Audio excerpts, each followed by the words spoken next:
अस्सलाम वालेकुम, मैं हूँ आबिद अंदलीब। नाजरीन, कशमाला तारिक केस के हवाले से दो तीन अहम चीज़ें सामने आई हैं। बड़ी अजीब व गरीब किस्म के हक़ाइक़ हैं, वो आपके सामने रखेंगे। ख़ास तौर पे कशमाला तारिक साहिबा के जो हस्बैंड हैं उनका इंतहाई मशकूक किरदार सामने आया। मौके वारदात के बाद वो कहाँ कहाँ गए, कुलसूम हॉस्पिटल में क्या हुआ और उसके बाद फिर शिफा में वो क्या गए, वो सब सारी कार्रवाई आपके साथ शेयर करेंगे।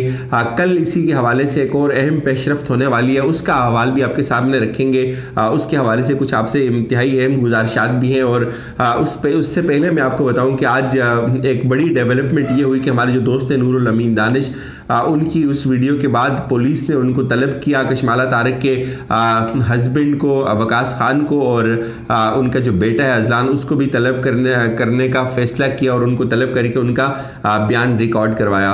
अजलान के मुताबिक एज यूजुअल जो उन्होंने एक प्री प्लान एक कहानी घड़ी हुई थी कि उन्होंने यही कहा कि हम गाड़ी नहीं चला रहे थे, और उसके साथ फिर जो कशमाला साहिबा का बेटा है उसने भी और कशमाला साहिबा के हस्बैंड ने भी अपने बयान रिकॉर्ड करवा दिए और उन्होंने ये कहा जी कि हम गाड़ी नहीं चला रहे थे, और जो अजलान है वो तो पीछे वाली दूसरी गाड़ी में बैठा हुआ था। ये उनका जो मौक़िफ़ है उन्होंने पुलिस को दिया। ये भी कहा जा रहा है कि कल कशमाला साहिबा भी इस पर अपना बयान रिकॉर्ड करवाएंगी। लेकिन मैं आपको बताऊं, इस केस में जो ज़मानत है वो 16 तारीख तक उनकी हो गई हुई है। 16 तारीख तक आपको पता है बहुत ज़्यादा वक्त होता है अपने आप को मैनेज करने का, चीज़ों को मैनेज करने का, सार्ट आउट करने का। और इसमें ये भी इतलात हैं कि ज़ाहिर है एक तरफ आप देखते हैं बालादस्त तबका है, पैसे वाले लोग हैं, वो बहुत आसानी से मैनेज कर सकते हैं, दियत दे सकते हैं, लोगों को डरा धमका सकते हैं। इससे पहले भी हमने एक केस ऐसा ही रिपोर्ट किया था जिसमें जो विक्टिम के वर्सा थे उनको बहुत डराया धमकाया गया था।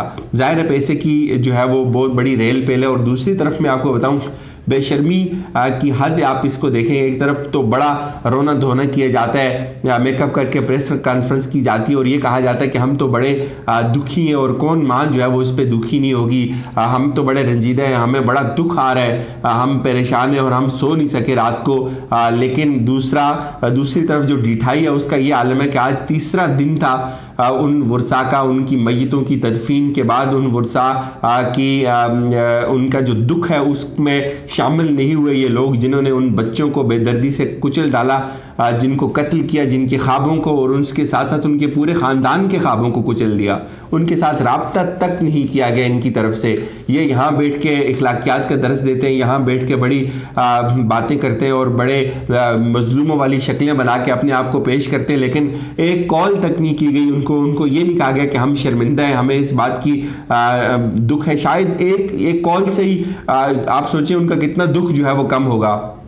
एक दुख ये कि सारे जवान बच्चे जॉब के लिए जा रहे थे, वो शहीद हो गए। दूसरा दुख ये कि जिन लोगों ने उनको कुचल दिया वो उनको कांटेक्ट ही नहीं कर रहे, वो उनसे कोई सरोकार ही अपना नहीं शो कर रहे। बिल्कुल आप ऐसे देखें जैसे सड़क पे किसी को कोई मार के चला जाए और उसकी फैमिली को एक दुख ये भी लगे कि यार बच्चा भी मर गया, और दूसरा ये दुख कि यार ऊपर से ढिठाई कर रहे हैं, मैं ना पुलिस के आगे पेश हो रहे हैं और जमानत दे रहे। वो कल की बाबे की जो बात थी, यकीन माने मेरे बड़े दिल को काट गई कि यहाँ तो 50,000 की कोई बकरी नहीं देता, और जैसे साहब ने 4 लोगों की जो मैयतें थी उनके जो जिम्मेदार थे उनको कैसे ज़मानत दे दी 50,000 की एवज।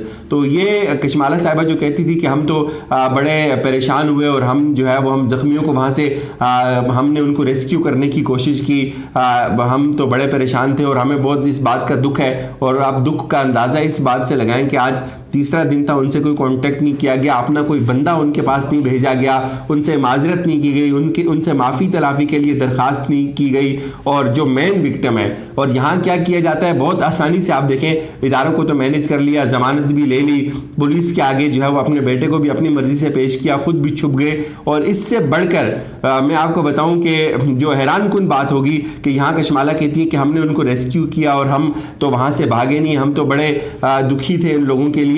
आप देखें हुआ क्या है। मेरे आज बड़े मुस्तनद सोर्स ने मुझे ये खबर दी है, इंतहाई मुस्तनद सोर्स ने, कि उस हादसे के बाद ये बहुत परेशान थे, ये अपसेट थे कि इन्हें किस तरह से ये मैनेज करने की कोशिश करें। तो इनको किसी ने मशवरा दिया या ये खुद इन्होंने ये फैसला किया कि ये कुलसूम हॉस्पिटल जो है वो इस्लामाबाद का है, ब्लू एरिया का बड़ा मशहूर और मारूफ हॉस्पिटल है, मेरे सोर्सेज के मुताबिक ये कुलसूम हॉस्पिटल में गए, वहाँ इनकी जो बेसिक ट्रीटमेंट थी वो हुई। इन्होंने अपने कुछ टेस्ट करवाए। वकास खान साहब ने जो है वो वहाँ ये प्रिटेंड किया कि उनके कोई दिमाग को चोट आ गई हुई है या उनको कोई इस तरह के कोई इश्यूज़ हैं। तो उनके जब टेस्ट हुए तो वो सारे के सारे टेस्ट क्लियर थे। तो उन्होंने कहा जी कि मुझे यहाँ दाखिल किया जाए। तो कुलसूम हॉस्पिटल वाले ने उनको दाखिल नहीं किया और उसके बाद वो दोबारा अल शिफा हॉस्पिटल गए। मेरे सोर्सेज के मुताबिक शिफा हॉस्पिटल बहुत महंगा हॉस्पिटल है कोई, और उसमें बहुत ज़्यादा जो है वो पैसा लिया जाता है, और उन लोगों ने उनको दाखिल कर लिया। और जब उनकी वहाँ ट्रीटमेंट शुरू हुई अल शिफा हॉस्पिटल में, तो उसके बाद वहाँ से भी वो क्लियर हो गए और फिर उनको अस्पताल की इंतज़ामिया ने डिस्चार्ज करना चाहा कि आप डिस्चार्ज हो जाएं, तो वो खुद डिस्चार्ज नहीं हुए कि नहीं मैं डिस्चार्ज नहीं होना चाहता। वो ज़बरदस्ती या जो भी उन्होंने ताल्लुकात यूज़ किए होंगे, पर मेरे सोर्सेज के मुताबिक वो डिस्चार्ज नहीं हुए। उन्होंने कहा कि मैं यहीं रहना चाहता हूँ, सिर्फ इसलिए कि वो बाहर ताकि चीज़ें मैनेज हो जाएं। और इस चीज़ की तस्दीक यहाँ से भी हो सकती है। एक तरफ उन्होंने अस्पताल इंतज़ामिया को मैनेज किया और दूसरी तरफ नाजरीन कशमाला साहिबा ने उस वक्त तक मीडिया से बात नहीं की जब तक उनके बेटे की जो जमानत थी वो कंफर्म नहीं होगी। क्योंकि आपको पता है रात को ही FIR हो गई थी और उस चंद घंटों के अंदर अंदर जो है वो उन्होंने अपने बेटे की जमानत करवाई, उसको मैनेज किया। और मुझे नहीं पता कैसे जमानत करवाई, लेकिन जब 16 तारीख तक जमानत जाती है इस केस में, तो उससे आप अंदाज़ा लगाएं कि वो उनके जहन में भी कोई ना कोई ऑप्शन या कोई ना कोई प्लान तो ज़रूर होगा। और उसके बाद जब ज़मानत कंफर्म हो गई तो फिर उन्होंने मीडिया को बुलाकर जो है वो वहाँ थोड़ी सी एक्टिंग की, लेकिन वो एक्टिंग और वो बेशर्मी देखें आप कि अभी तक जो विक्टिम्स हैं उनके साथ किसी फैमिली के किसी बंदे के साथ रब्ता नहीं किया गया। किसी को ये नहीं कहा कि यार हमें परेशानी है, हम शर्मिंदा हैं, हमसे ये हो गया है, और कहती हैं कि दोनों की गलती थी। और चले इसमें तो आगे भी बातें होती रहेंगी, लेकिन अब जो होने जा रहा है आगे मैं आपको बताऊं। मेरी उनके फुर्सत से बात हुई है, वो उनसे मैं राब्ते में हूँ।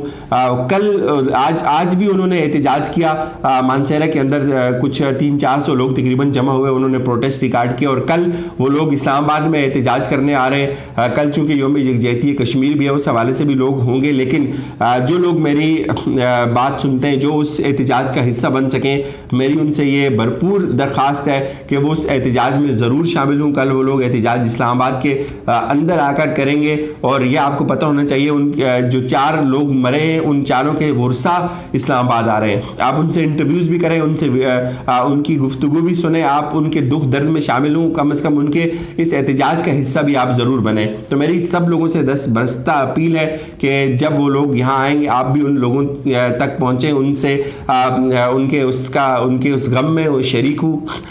मुमकिन ये कि वो जो प्रेस क्लब है वहाँ एहतजाज किया जाएगा और इसमें आप शामिल हों। चूँकि ये इसलिए इम्पोर्टेंट है नाजरीन कि आपको ये आप पे लाजम है, ये इस्लामाबाद के लोगों पे लाजम है, ये रावलपिंडी के लोगों पे लाजम है कि आपके शहर में ऐसा हुआ, ताकतवर लोगों ने किया। और यकीन माने अब हमें खौफ आता है सड़क पे चलते हुए कि कोई कशमाला तारक का बेटा जो आएगा बड़ी गाड़ी लेकर और हमें हमारे ऊपर गाड़ी चढ़ा देगा। ये आज भी मैं खुद इस खौफ से गुजरा हूँ। मुझे नहीं पता बाकी लोग अपने आप को किस तरह से महफूज समझते होंगे।